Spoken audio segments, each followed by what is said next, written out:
And epiphany number 4 came, not surprisingly, over alcohol. And I'm talking with a guy, I meet him in the town south of San Ramon, where I live, and a town called Dublin. And this guy was a regular at our tap room. And he was an employee with Genentech, which is one of those companies that was involved in genome sequencing. This guy was kind of tangentially involved in the great genome sequencing project that took 18 years and $2.4 billion for the first sequencing of the human genome. And I would get pretty much weekly updates from this guy while we had the tap room. And I just loved listening to him. I didn't understand 80% of what he said, but what I internalized was, we are getting to a point where this is doable. Someday, while this is him in the tap room, someday we're going to be able to do this 1 to 1 to 1 to 1 to 1. Someday we'll be able to map everybody's genome. Someday. And he also talked not only about the ability to map it, but also how the kind of the collective scientific community was finally getting a grasp on what this stuff meant. I mean, it's one thing to be able to look at a pattern, millions of strings of the different proteins that are in there and the compositions and the nucleic acids. Yeah, it's one thing to be able to say, oh, this is a GTAC, ATCG, GTAC. Oh, that means you're a Norwegian fish farmer from 3 million years ago. It's quite another to be able to say, oh, GTACA. Uh-oh, how are you with lactose tolerance? That's where we were getting.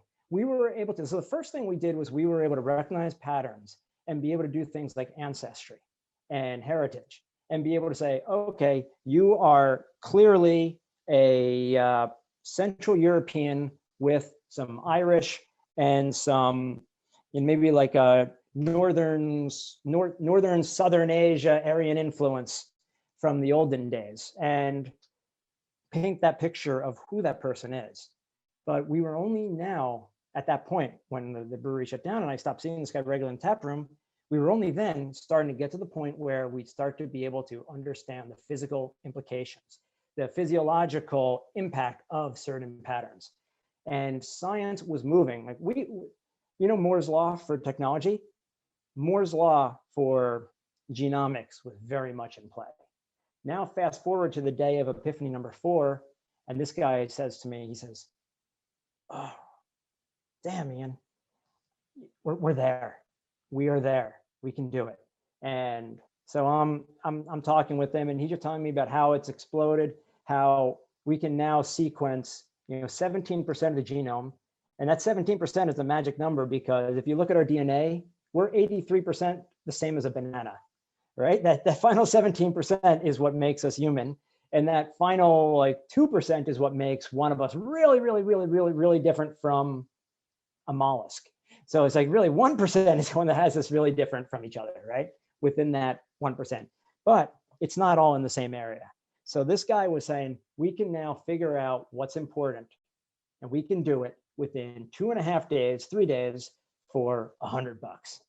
And that hit me, that struck me, because we had just taken a scientific revolution and we had just made it practical. We had just made these implications actually have real significant human value.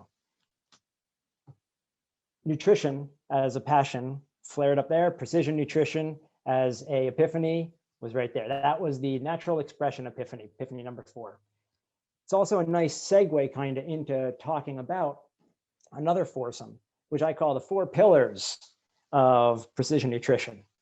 And by the pillars, actually, I should probably say doors, but these are the 4 ways that the industry, and this is kind of a rough collection of them, but this is the 4 ways that the industry can get a good starting point to understand where you are and where you want to go, and can start blending you really what you need. That's actually truly personalized, bespoke, 1-to-1 to 1-to-1 kind of a nutrition. And so we talked about the DNA one. So I think we hit on that, but it's amazing. You can tell from the DNA whether what your food sensitivities are going to be. You can tell really whether you're going to have eczema issues very often. You can get a good read on how bad your allergies are going to be. But bear in mind, everything that you look at in your DNA, you're predominantly seeing nature. And for every 50% of influence in your life that's nature, you've got another 50% that's nurture.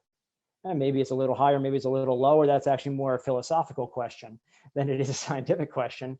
But DNA is an incredible view into the nature of the beast, and the beast being you. And I have a little extended metaphor that I've been working on in my head today while I was going for a jog. It hit 103 here in San Ramon. So whenever it breaks 100 degrees, I have a policy of going for a jog. But so while I'm over there, I realized I've got a good extended metaphor here that would be great for a crew with a lot of SWOs in it. So your DNA basically is your nautical chart, right? That's your nav chart. It is, if you're pulling into, say, Yokosuka Bay and you're pulling into Tokyo One, you can see where the land juts out. You can see where the shallow water is that you need to avoid. You can understand, I want to go from somewhere, we don't know where we are yet, but I want to go to Pier 11 right there, and I need to be there at 1730. So you know where you're going to go, you know where the shallow water is, where you need to avoid. You know the currents to a certain extent, and you know the traffic lanes. So you can start to map where you need to be, where you need to go. And that's what DNA can do for you. DNA is not going to rapidly change. Your DNA is relatively a static thing. Now it can change. It can change, but it's going to be slow. So not to belabor it, but take that picture in your head of that, the helix that folds over, that wraps around on itself, right? That kind of laddering kind of shape. Well, when your cells naturally multiply over the course of life, ribosomes will go through and certain proteins will go and copy that DNA for another cell. And your daughter cell is going to be an identical replication of that parent, the original cell, right? But if your DNA is pulled really, really tight, so tightly that part of that laddering is really crushed together on top of each other, when those proteins try to read it, they can't. So they'll skip it. And that daughter cell that's supposed to be identical is no longer identical, because its DNA is actually different because it omits that point that was wired and wrapped too tight. Or maybe normally it's pretty tight, and so normally it doesn't get read, but you've opened it up. It's called methylation. So you've opened it up to the point where now there can be a section of your DNA that wasn't read before.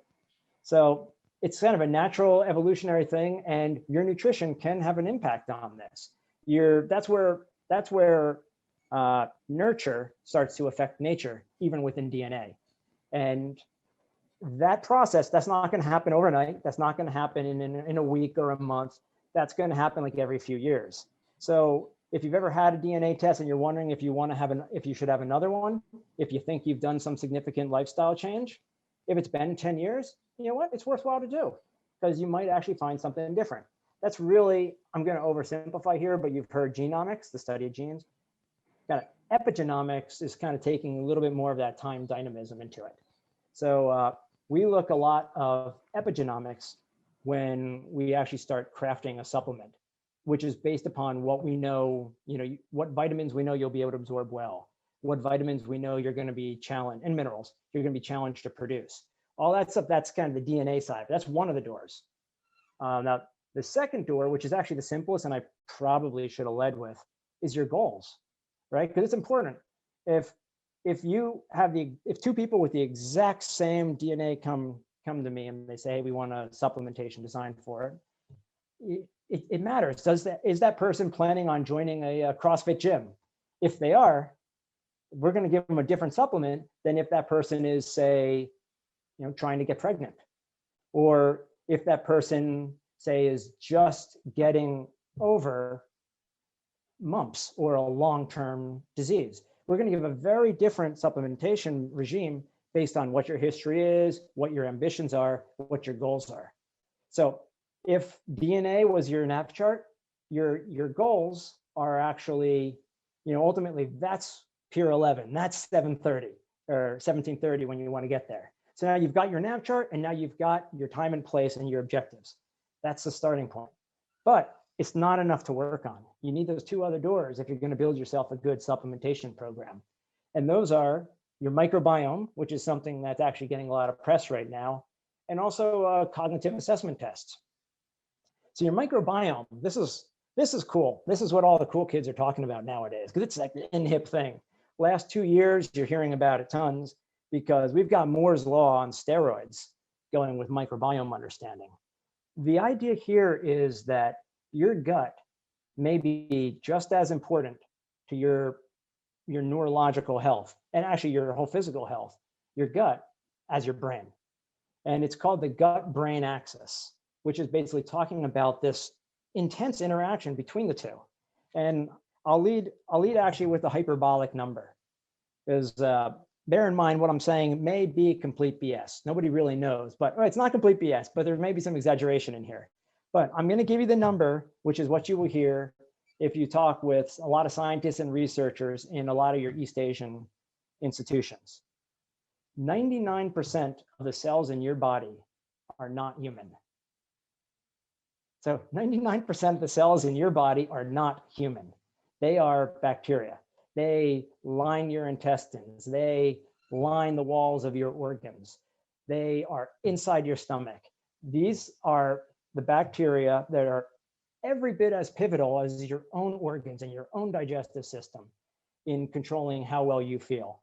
And to give you an idea of why I preface that number with a little bit of a caveat, if you ask my chief medical officer, he likes to tell me about these fights that they have. So he actually is he works at Johns Hopkins.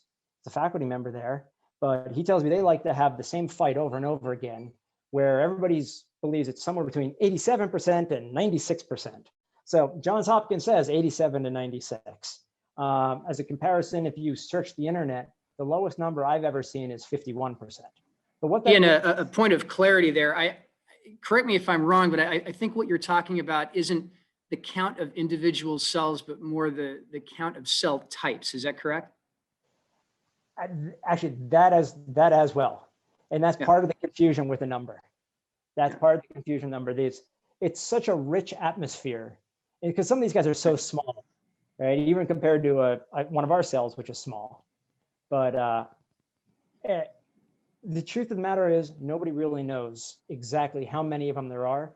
Nobody really knows how many species there are, how many types there are, but it's a hell of a lot. And to really oversimplify things, these guys they're basically two broad groups of bacteria that are inside your digestive system area, where the microbiome focuses. They are guys who wear white hats and guys who wear black hats, right? So the white hat guys digest complex starches. The white hat guys will help you to digest toxins. The white hat guys will produce chemicals that are really important for your gallbladder to know when to produce bile, or for your pancreas to actually use for its insulin regulation. The white hat guys are the ones who produce these chemicals that will actually, through your bloodstream, get up and talk to your brain. So the white hat guys are absolutely critical for just so many parts of your body's homeostasis system that keeps everything balanced. The black hat guys can produce some toxins, but the black hat guys also are competing for oxygen. They're competing for nutrition. And the whole goal of microbiome tests is to understand who's actually living in your gut, so that you can help the white hat guys and you can strike at the black hat guys. You can help the white hat guys win. But you don't want to have too many of them, right? So there's a balance that you have to strike there. So back to my extended metaphor, the white hat guys are, you have a sight line on your nav chart, yeah? You're vectoring in, you need to know exactly how many degrees off your bow you have to go to hit that lighthouse. That's your microbiome. Your other side, your final fourth door that you enter with is cognition. So you do a cognitive test. Now, the advantage of microbiome over especially DNA is microbiomes can change quickly. Like when you start addressing your microbiome, you can feel it in 3 days, 4 days, 5 days. In a month, you can feel like a completely different person.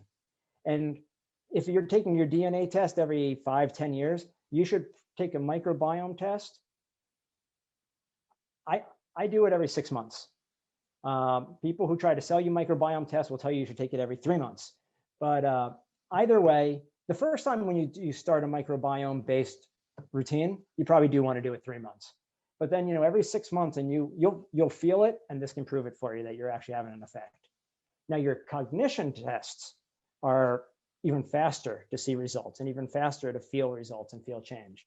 Because the cognition, especially as it relates to nutrition, is based on, well, so take within your brain, I actually drew this for my daughter.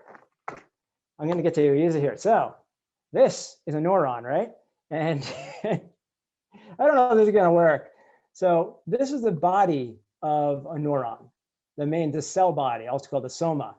And this is where, most of the cell material is. This long thing here is called an axon. And then these things here are where these things called neurotransmitters are. And this guy is going to butt up against another guy who lives, his head's right here, his soma's right here, and he's going to have axons that go off the page here. So the whole purpose of a neurological communication network is neuron talks to neuron, talks to neuron, talks to neuron. And when you see something, you're getting a signal from your eyes. That's a bunch of neurons that have to communicate with neurons that are about like right here in your brain. And sorry, I'm kind of a closet neurologist, so this gets me excited. But your brain, your visual cortex there processes that. But it also then will integrate it with what you smell, what you hear. So different neurons have to synapse and talk with different neurons and talk with another neuron and another neuron. And the way they talk is through these neurotransmitters here, who basically will shoot out a chemical that will get picked up in the hair side here. These things are called dendrites, the hair on the soma.